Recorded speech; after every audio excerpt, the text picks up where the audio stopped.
Hello everyone, welcome back to my channel. Today I'm going to be talking about some of the books that I would like to read in the summer and in spring. I feel like now I can get away with talking about this because it's officially the first day of spring, even though it might not seem like it right now because there's a rainstorm and it's kind of crazy, so I apologise if there's any wind and loud rain in the background that you can hear. But I kind of like that, it's quite cozy. So yeah, I think I'm just going to get into it, and I'd just like to say that this is by no means the only books that I would like to read. I've just limited this pile to 8 books out of like 150 books that I would like to read. So yeah, if you would like to see like other books that I would like to read in like before I die, basically, this has quickly turned very morbid, then I'll link my Goodreads account below, and then you can stalk me on there and see what kind of books I would like to read and what books I've read and whatnot. Anyway, yes, let's get on with this video. So the first book on my pile is The Book of Disquiet by Fernando Pessoa. I probably pronounced his name wrong, but this book has always seemed so intriguing to me. I remember I started to read it last year, and I got to like, I think I still got my bookmark in here. Yeah, I got to page 18, and I really liked it so far. From what I did read from it, it seemed really amazing. The writing style was so beautiful and so poetic, and I really saw myself a lot in this, despite the fact that I only got to 18 pages. So it's non-fictional, it's essentially autobiographical. It's basically a bunch of manuscripts that have been compiled into one book, and they were compiled into this book and published after Fernando's death, so we never got to see these manuscripts get published. But what did sell this book to me was this bit in the blurb that says, "A mosaic of dreams and a hymn to the streets and cafes of 1930s Lisbon, The Book of Disquiet is an extraordinary record of the inner life of one of the century's most important writers." And then you have these kind of little reviews, and it says, "In a time which celebrates fame, success, stupidity and noise, here is the perfect antidote. The very book to read when you wake at 3 a.m. and can't get back to sleep. Mysteries, misgivings, fears and dreams and wonderment, like nothing else. Beautiful and life-affirming." So yeah, it sounds right up my street, and I can't wait to read it once I get more time. The next book on my pile is The Crimson Petal and the White by Michael Faber.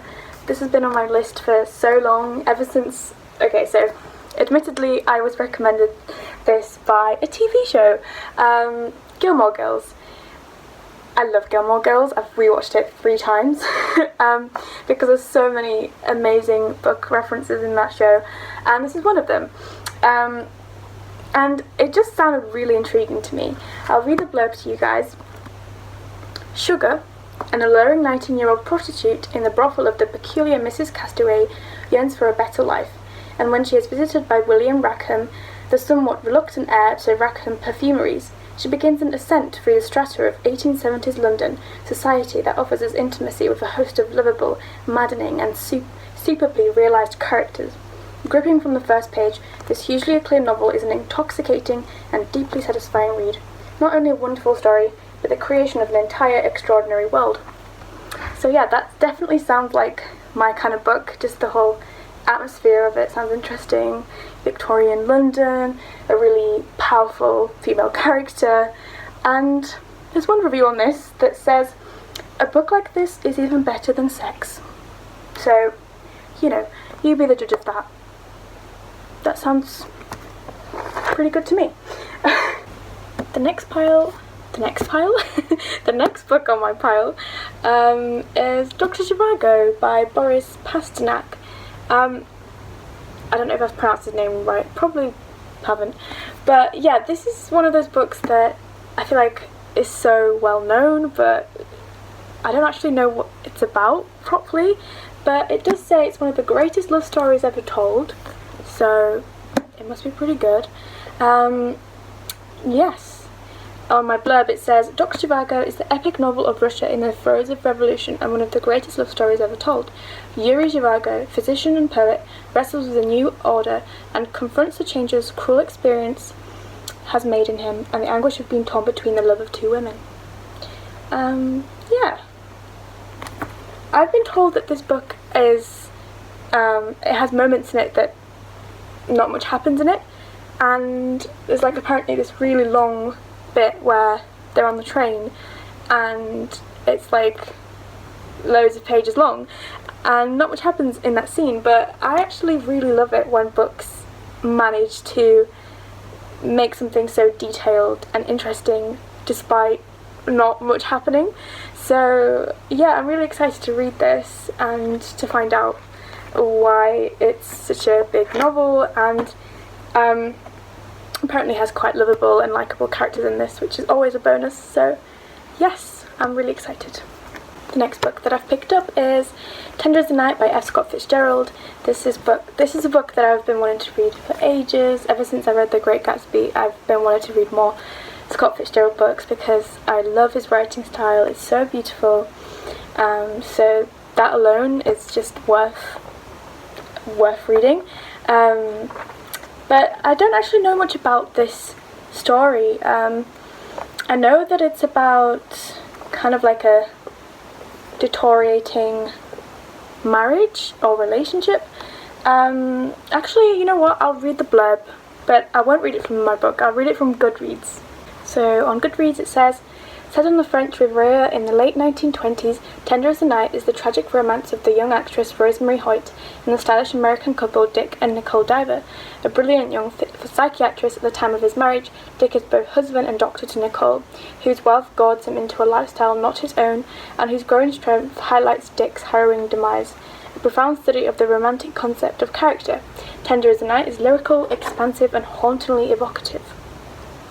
So yeah, that does sound quite similar to Great Gatsby in the sense that it's, you know, all about decadence and facade, and it's set kind of in like that same kind of lifestyle where there's a lot of glamour around them, and I guess Fitzgerald analyses and criticises that lifestyle and how it's not, you know, what it seems like. There's a lot of corruption and a lot of imperfections. So yeah, I'm really excited to see that, and I'm excited to I'm excited to read that, and I'm excited to see what kind of comparisons I can make with The Great Gatsby, and yeah. Next book, this has been on my reading list for so long. It's Kafka on the Shore by Haruki Murakami. I've read one of his books before, Norwegian Wood, and I really enjoyed that, so hopefully I'll like this as much as I did Norwegian Wood.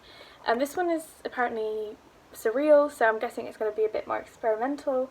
I'll read the blurb to you because it sounds very interesting.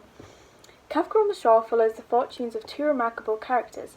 Kafka Tamura runs away from home at 15 under the shadow of his father's dark prophecy. The aging Nakata, tracker of lost cats, who never recovered from a bizarre childhood affliction, finds a simple life suddenly turned upside down. Their parallel odysseys are enriched throughout by vivid accomplices and mesmerizing dramas. Cats converse with people, fish tumble from the sky, a forest harbours soldiers apparently unaged since World War II. There is a savage killing, but the identity of both victim and killer is a riddle. That sounds so interesting, and I cannot wait to get into this. It's got mixed reviews. Some people hate it, some people love it. So I guess it's one of those ones that you just kind of have to stick with and see what you think. Okay, so I'm starting to notice that I've only chosen male writers. That's very unlike me. But I mean, this is probably not. I'm probably not just going to read male writers over the summer and spring. I'm definitely going to read female writers as well.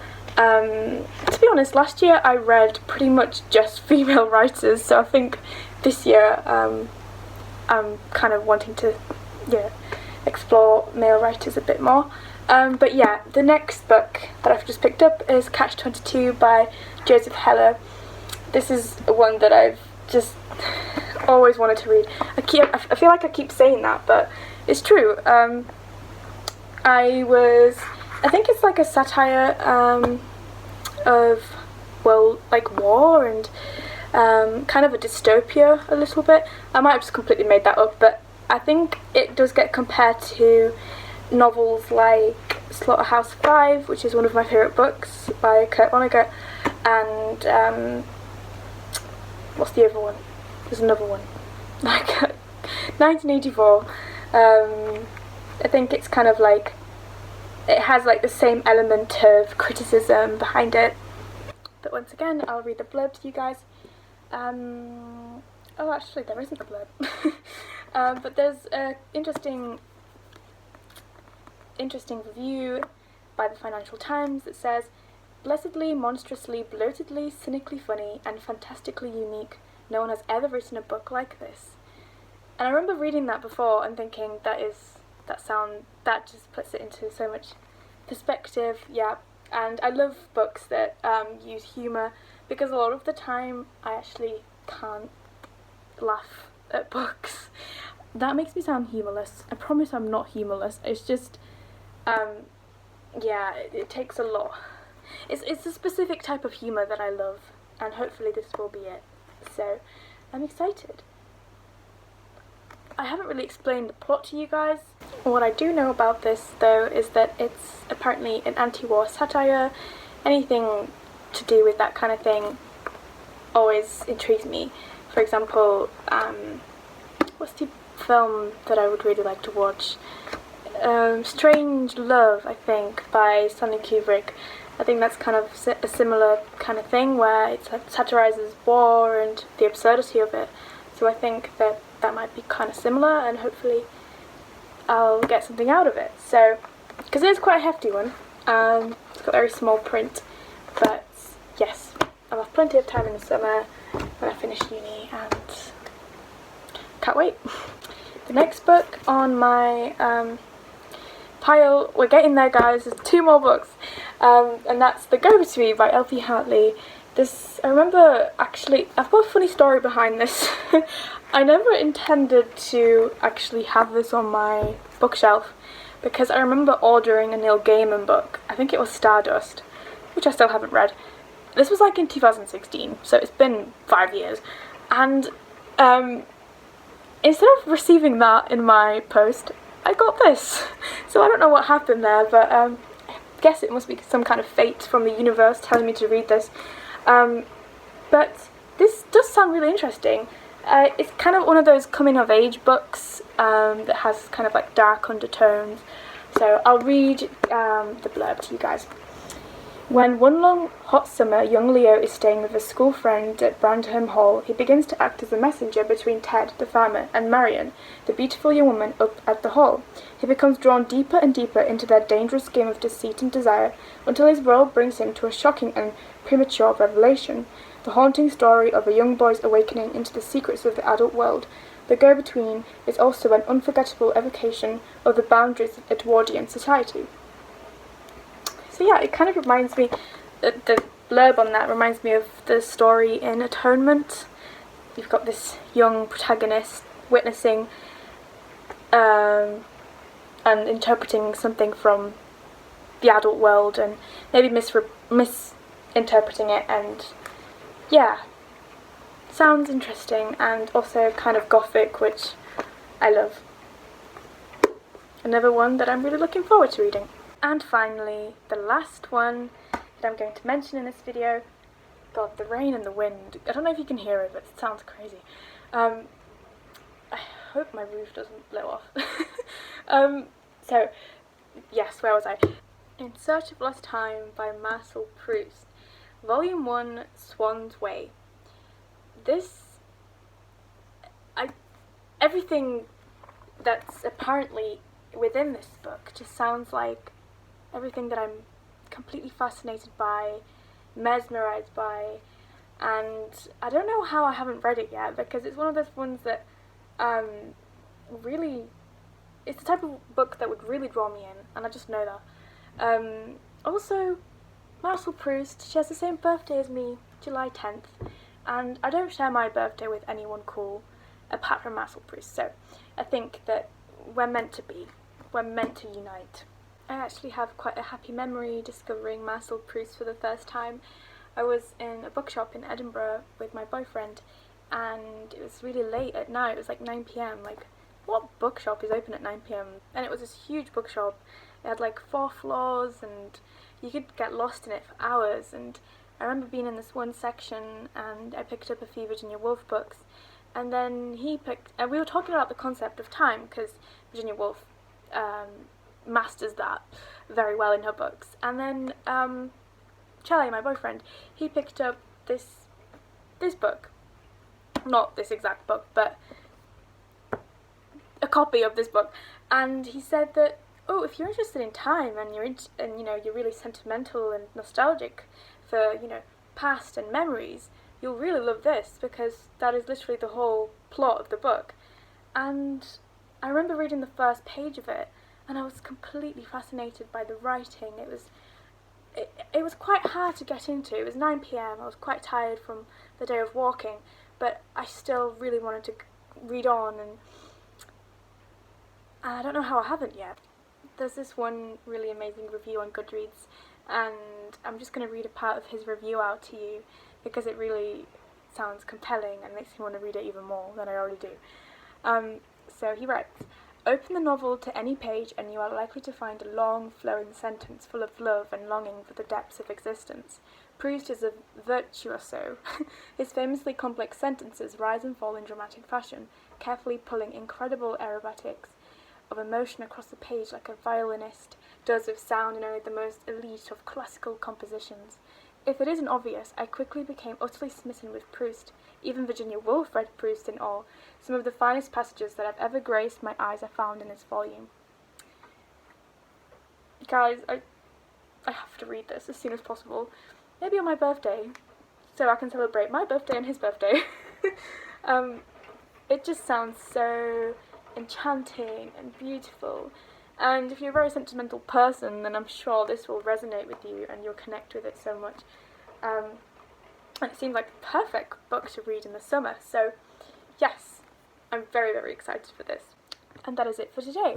I've got all the pile of books clumsily laid out here. Oh, this could be a thumbnail. Hang on. Yeah. I know that I've only shared male authors, but like I said before, this is definitely not even like 1% of all the books that I would like to read, so it just happened to be male authors. But they all sound so fascinating and interesting, and I cannot wait to do reviews on them at some point, probably in the summer when I have more time to get through them. Once I've finished uni, I'm so excited to just read whatever I want, because, I've been studying English literature for 3 years, and as much as I love it, I haven't had the time to read the books that I want to read. I've just had to read books that the course has told me to read, and I've discovered amazing things, don't get me wrong, and some of the books that I've read on the course have become my favourites, but I really just cannot wait. Cannot wait to get into summer. Summer's my favourite month, and yes, it's going to be a good month. So, well, a good season. I'm going to stop talking now. Thank you for watching, and if you've read any of these books, do let me know in the comments or message me and we can talk about them. But yes, thank you so much for watching, and I will see you next time with another video. Bye.